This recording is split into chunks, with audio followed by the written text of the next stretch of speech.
Good morning, fellow project managers. My name is Tim McDermott and I live in the beautiful, beautiful city of Tampa, Florida. And I am a software development project manager. I love software development, project management. I do speeches about it all the time, do videos about it all the time.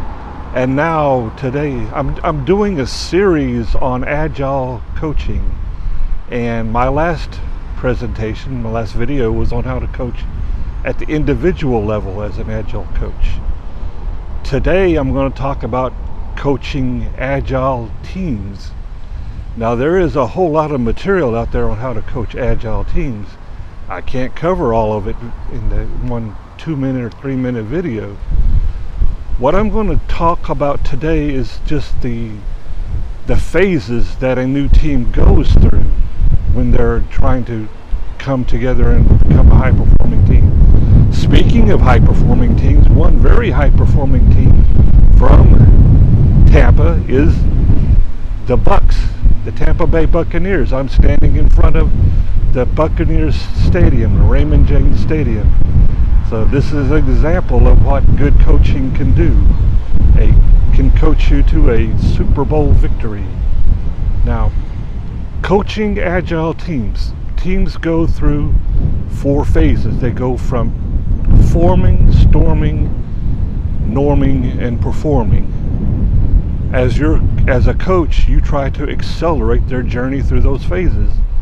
So let's start with forming. Forming means they're just getting together, they're just getting to know each other. Therefore, since they're not working together really very much yet, there are no issues. They're working, they get along just fine. But of course you don't want them to stay there.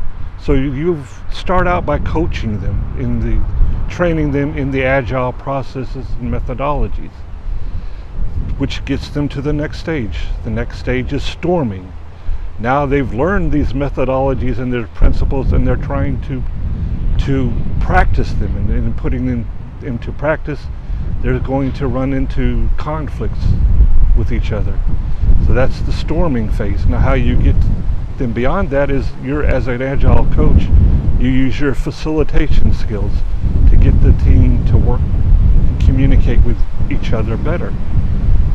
So that gets them through storming, and now they're at the norming phase. They've learned all the principles, they've practiced, and they found ways and agreements with each other so that they can work together. This is a good stage, but this is not the high-performing stage. So you don't want them to get stuck in this particular stage.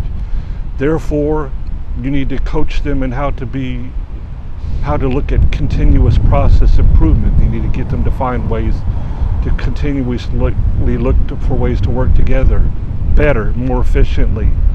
And then that gets them onto the fourth and the final stage, which is performing. They are now at this stage being creative and innovative. Your job as a coach is to simply keep them there. You look for anything that might knock them out of the high-performing stage, and you fix those issues. That's the final stage, but realize now they're not going to stay. Teams change all the time. New people come in, old people move off, and anytime you get a new person or etc., that creates a whole new team, and they need to be guided through all this process all over again. That's the sad part of it. So it's a never-ending job being an Agile coach, coaching a team. That's it. Those are the 4 stages. The next topic I'm going to cover is organizational change. How to coach as an Agile coach a organization adopting Agile through the culture change that creates. And now I'm going to go explore the stadium. Maybe I can buy some tickets for next season. I don't know. Thank you all very much.